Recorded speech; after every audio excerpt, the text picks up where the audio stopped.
Hello, everyone. Welcome to Aptera Owners Club.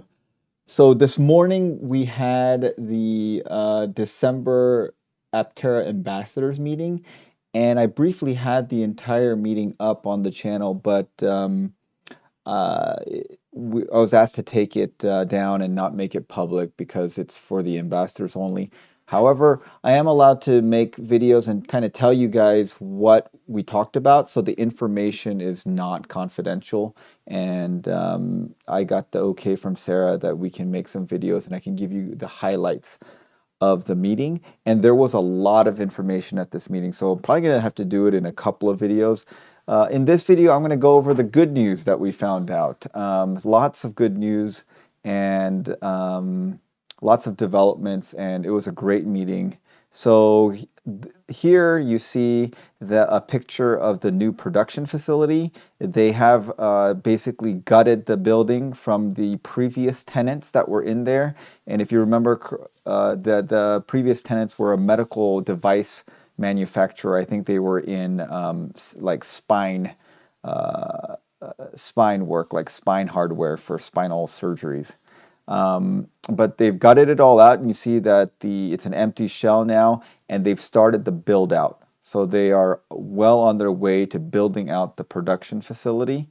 And then the beta bodies are being bonded right now. And so they said in the coming weeks we should start getting some pictures of the betas, and that'll be good. And then they've signed significant parts agreements. So they've locked in a couple of suppliers. So they're getting ready.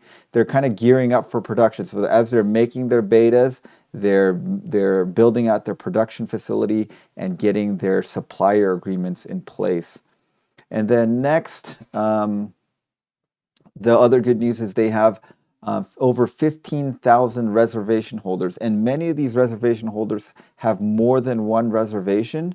So that if at an average price of like $35,000 per order, if that's average, because that's kind of on the low end, you would expect that to be about $550 million in orders. Now, we understand that the conversion rate for reservations is not going to be 100%. Let's say that only 25% of the people decide to go through with buying that have reserved the vehicle. That is still, well over $100 million, between 100 and 200 million dollars in orders, which is a significant amount. And this is before they've gotten too much press. Most people are not even aware of the Aptera. And I think once they see it, we'll have a lot more interest. And once they start production, I think that's the biggest hurdle.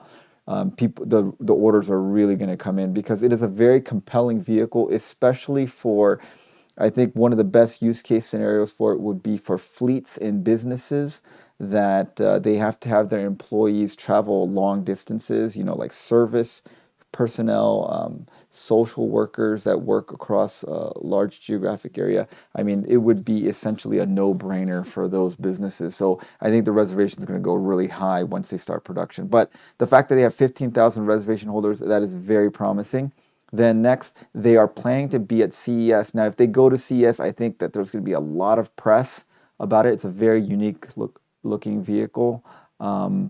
And it's very distinctive. So I think it'll draw a lot of attention, and we're going to see a lot more press about it if they go to CSO. I'm hoping they do that. I mean, a number one priority should be to bring this thing to production, but they are going to go to CES. Okay, and then they're having a lot of interest. They're showing that year over year, Aptera had 230% increase, and just in the past 90 days, they had a 44% increase. So as you see, we're right in the middle of the pack of the various kind of quote competitors to Aptera. I mean, really, there's nothing that's a direct competitor to Aptera. We've on this channel, we've talked about Sono Motors, we've talked about Archimoto, we've talked about Lightyear, we've talked about Electromechanica, and then of course, Apple, Tesla. These are the big hitters in social media channels. But Aptera is right in the mix there, so that's good. And the other thing that they wanted to say is that there's over 500 ambassadors throughout the world now. And so that's also growing, and the ambassadors are kind of like basically free PR and marketing for them, and that's always great. And obviously, this is an Aptera ambassadors meeting, um, so there were a lot of enthusiastic people in this meeting. People are very excited, and there was a lot of energy in this meeting, both from the ambassador side and especially from the Aptera staff side. Um, Quincy, Audra, and Sarah, they're doing a great job of running these meetings. And they introduced a new person that we had not met before. His name is Vidar Montel, and he gave us a little bit of an update of what they're doing. What they're doing is they're planning on building 6 to 12 beta vehicles, and it was confirmed that they will be doing crash testing. So we are going to get actual crash test data from them, which is good news. It won't be just uh, like virtual crash testing, like modeling, which is what they've done so far. We're going to get actual crash tests. These beta vehicles are meant to test specific subsystems. So supposedly some of them will not be complete builds. They will be used to test 1 or 2 or 3 systems, and then the crash testing, they're going to do multiple vehicles for crash testing. So I think what they're going to do is use these vehicles, do a bunch of tests on subsystems. After they're done with that testing, then they're going to use them as crash testers.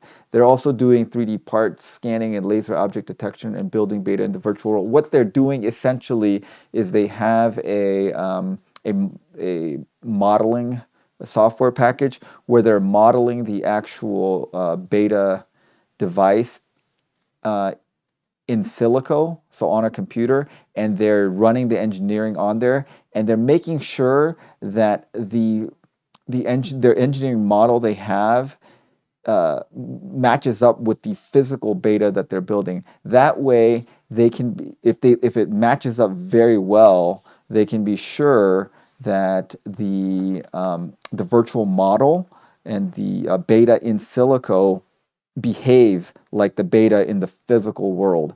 And so they can do a lot of tests in silico and be pretty confident that it will match up with silico. So I think it'll improve their testing, and they can do multiple rounds of tests without having to physically build as many vehicles. But they are going to build between 6 and 12. Then the other interesting thing is they said that they're hiring a lot. So if you're an engineer and you want a job, they're looking for 150 plus engineers, and they've already hired an additional 20 engineers already. And then Vidar said that he just hired 2 more just the night before. There was a lot of, he was very enthusiastic. It looked like they're working well into the night. Um, so these guys are working very hard. And here's a cool picture of the front end of a beta. You can see the new, more aerodynamic control arms. And the front end, I think this is where the roll bars are. And here's the Olafe hub motor. And here's the molds that we saw in a previous video. So let's go through here. Oh, and then, I should have switched to the view where Vidar was talking. Let's kind of just watch this video.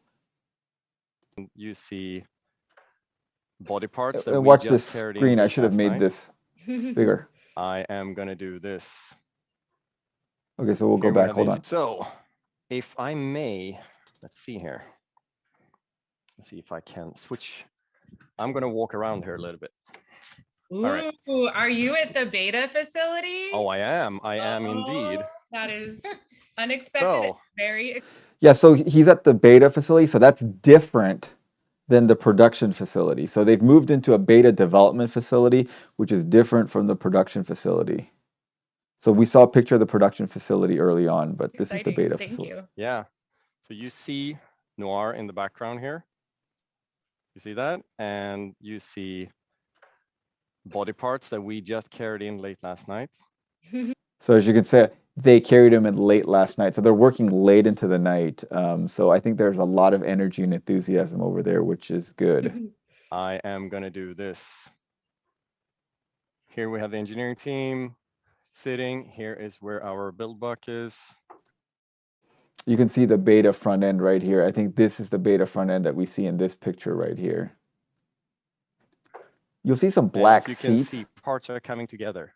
right here. And You I can even asked if see that was here the new seats. There was how no we're answer. So I don't getting know if things those are the new together. And if seats you or look not. at this screen here, this is right there where we have the virtual model here.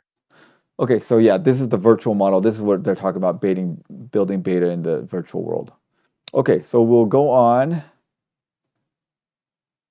And they hired a new staff member, Ann Cox. She is going to be managing the ambassador program. So, you know, they're hiring more marketing people. And, you know, she has excellent credentials. Okay, and then Dwayne Gibson, who is a lobbyist that works with Aptera, gave us some updates. And so remember that video that we had out I think a week or two ago about the Build Back Better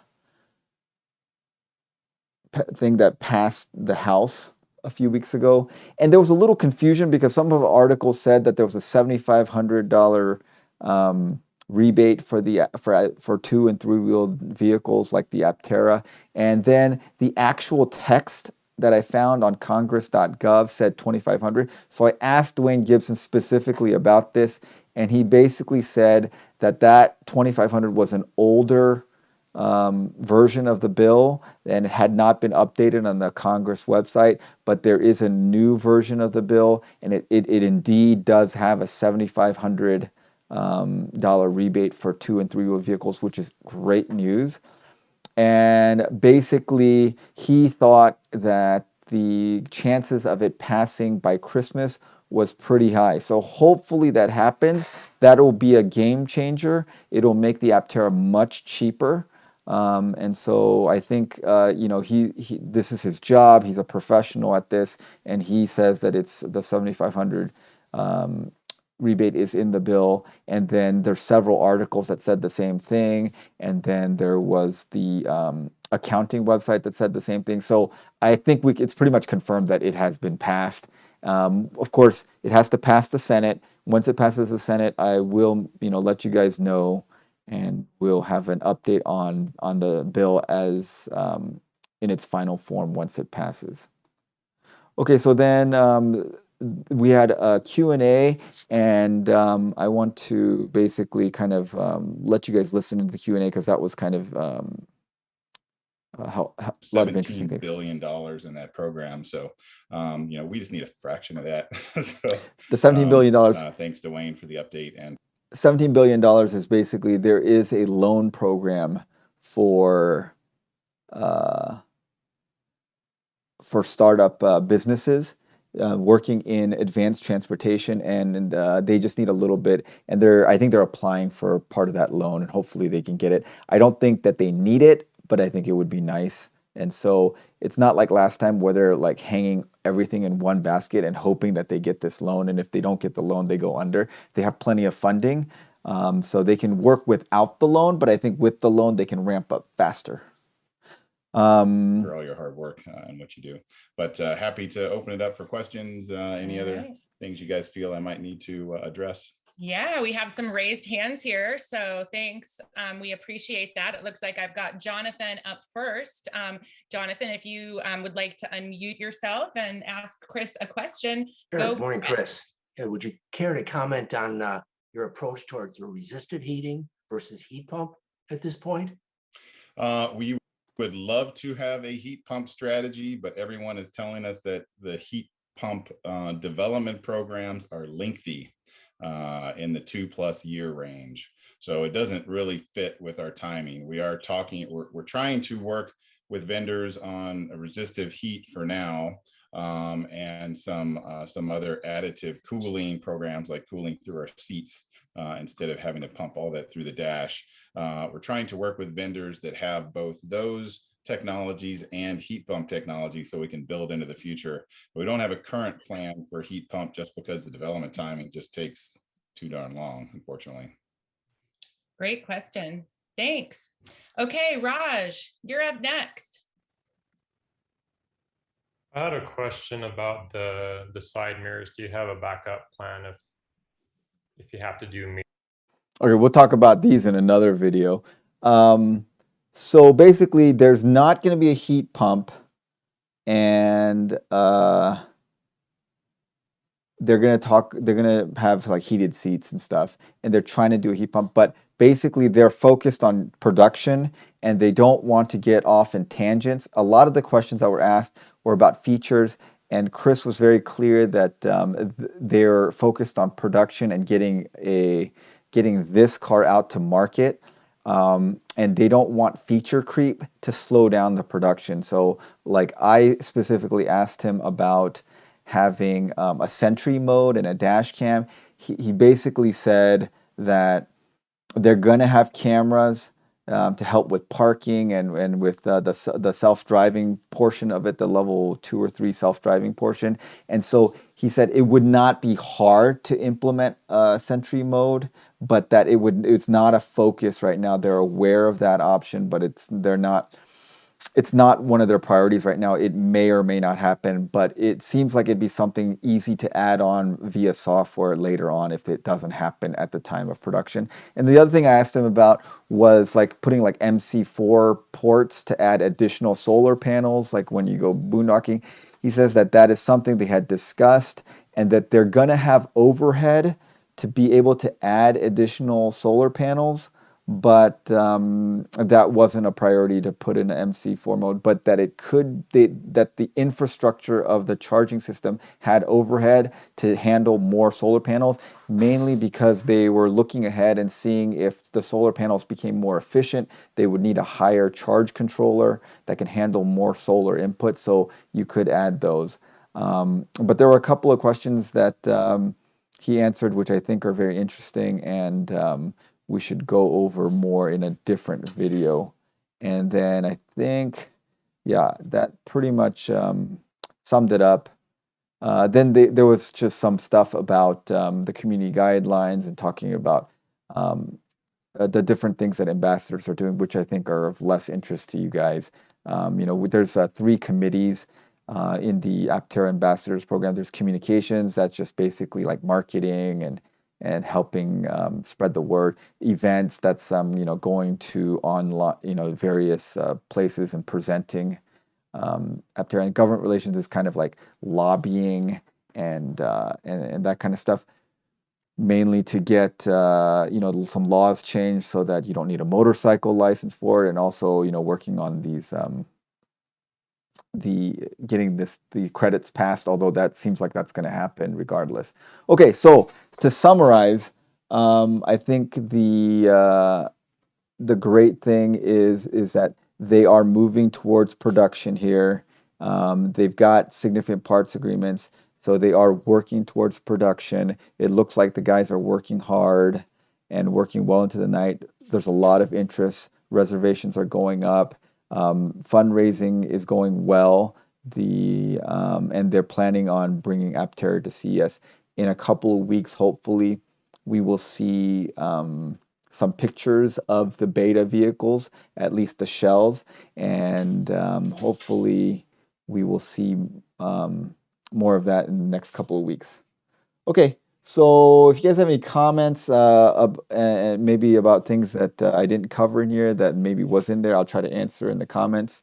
But I think this is great news. There's a lot of energy from the company and from the people that work there, and they seem like they are, pushing towards production, which is good. So I think, barring some unforeseen circumstances or financial problems, we will see it come to production, hopefully sooner rather than later.